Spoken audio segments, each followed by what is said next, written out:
Sekarang ini umpamanya ada orang yang cuba sama ada pertahan atau merebut walaupun tidak lagi mewakili aspirasi rakyat.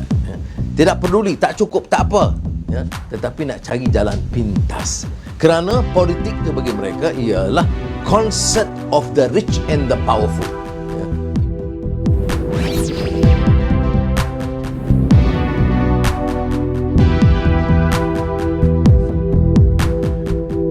公正党今天迎来第15届全国代表大会，党主席安华在演说的时候，除了批评国民政府抗疫不力，也认为大马需要系统性改变。 Dari awal PKP, lockdown, segala langkah-langkah itu ada kemusyabahannya. Tetapi kita mesti bermula dengan vaksin. Kegagalan paling besar kerajaan adalah penyediaan vaksin yang secukupnya. Kalau dalam keadaan sekarang ini tidak mungkin kita akan dapat leraikan masalah sehingga akhir tahun. Sebab itu pimpinan ini punya peranan besar, dan kalau mereka itu hanya bertugas untuk khianat, untuk merebut jawatan tetapi gagal menyempurnakan tugas, malapetakannya ditimpa oleh rakyat jelata. Bila kita cuai dalam vaksin, lambat bertindak, agak keterbelakang berbanding di ASEAN sendiri, jangan banding Amerika dan Eropah ataupun United Kingdom, maka dia akan melibatkan kos yang terlalu tinggi dan memerlukan suntikan.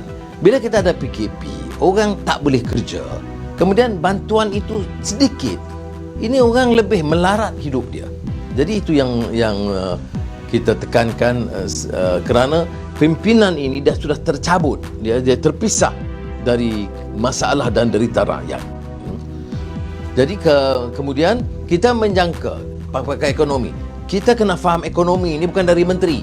Menteri kau tanya, pelaburan masih baik, meyakinkan, ekonomi terkawal, rakyat selesa. Ini menjadi cerita purbakala.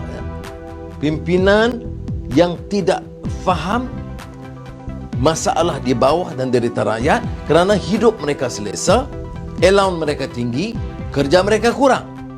Jadi oleh kerana yang demikian, dia tidak dapat memahami, menghayati permasalahan rakyat. Politik ini bukan percaturan rebut kuasa di peringkat elit.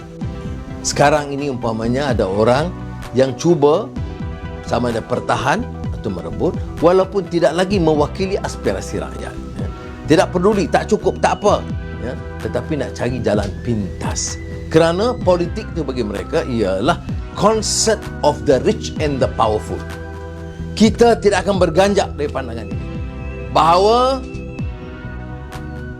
kuasa itu akan dipikul sebagai satu amanah dan mesti mewakili aspirasi perjuangan rakyat. Kalau tidak, kita khianat seperti mana pengkhianat-pengkhianat besar pada negara kita. Malaysia ini perlu apa yang disebut systemic change. Kalau orang tanya, Anwar, keadilan, mengapa susah sangat ni? 10 tahun berjuang, tak dapat. Ambil alih. Saya sebut perkara ini, saudara berjuang ini nak merubah sistem. Sistem yang corruptionnya juga sistemik. Keangkuhan kuasa, walaupun pimpinan silih berganti, itu tidak mencerminkan hasrat untuk membawa perubahan. Walaupun sebut kadang-kadang, oh ini kekuatan Melayu Islam, tetapi bila tengok diterjemah kepada tindakan, bobroknya sama.